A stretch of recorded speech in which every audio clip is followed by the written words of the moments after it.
Un classico légendaire entre le Real Madrid et le FC Barcelone. Des frappes venues d'ailleurs, des buts en prolongation, un scénario haletant et un suspense total jusqu'à la dernière seconde. Tant que le coup de sifflet final n'a pas retenti, personne ne sait qui sera le vainqueur.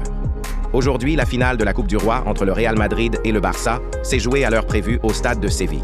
Il s'agissait du 260e classico de l'histoire du football espagnol. La rivalité entre le Real et le Barça traverse tout un siècle, et ce match faisait déjà énormément parler avant le coup d'envoi. Côté composition, Mbappé revenait mais débutait sur le banc. Duel Yamal, Vinicius, Rafinha face à Rodrigo, Pedri contre Bellingham. Dès le début, les deux équipes entrent rapidement dans le rythme. Barcelone attaque, le Real Madrid adopte son classique jeu de contre-attaque. Après une interruption, une fois le match relancé, le Real commence à remonter son bloc. Barcelone exploite l'espace, récupération dans le camp adverse, renversement rapide vers la gauche, Rafinha reçoit le ballon, part sur une longue course et centre depuis la ligne de fond. Sur la droite, la reprise en retrait frôle le poteau. C'est l'occasion la plus dangereuse du début de match. La coupe de cheveux de Yamal peut paraître discutable, mais son talent est indéniable.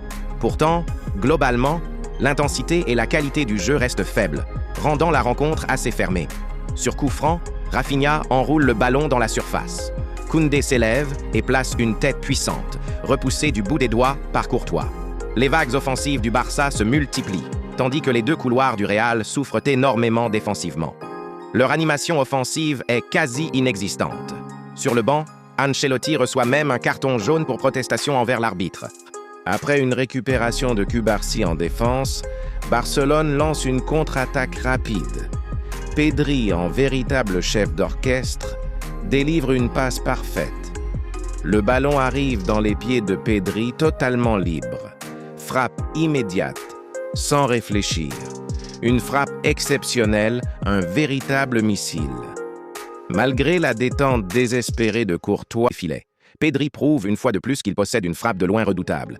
Le milieu de terrain barcelonais montre toute l'étendue de son arsenal offensif, éclipsant totalement l'entrejeu madrilène.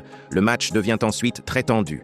Les fautes se multiplient, les coups de sifflet aussi, et l'atmosphère devient électrique. La finale de Coupe du Roi monte encore d'un cran en intensité.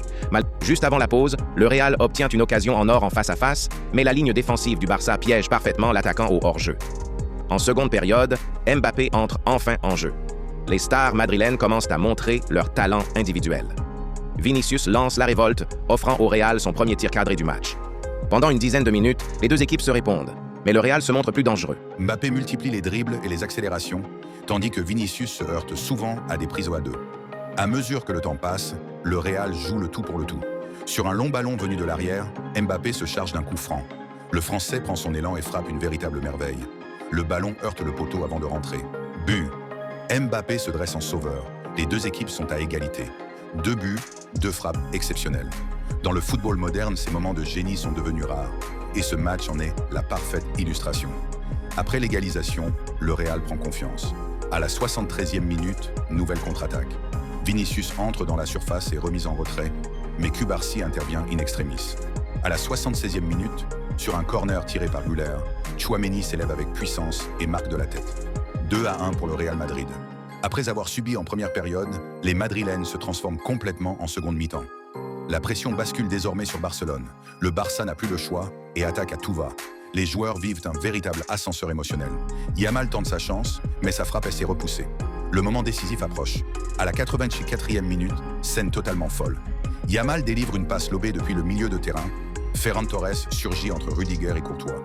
Les deux défenseurs se gênent et l'attaquant barcelonais marque dans le but vide. 2-2. Le Classico redevient complètement fou.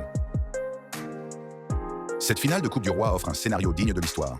Frappe lointaine, somptueuse, erreur grossière, attaque, place aux prolongations. Les supporters qui ont veillé toute la nuit n'ont même plus besoin de réveil pour aller travailler. Peut-être à cause de la fatigue, le rythme baisse durant les 30 minutes de prolongation. Les occasions deviennent rares. Mais Barcelone saisit sa chance. À la 115e minute, le Barça inflige un coup fatal à son rival historique. Une erreur défensive, Koundé frappe, le ballon termine au fond des filets. But! Un véritable but en or. Un ballon mal transmis, une frappe décisive, et le Classico bascule définitivement.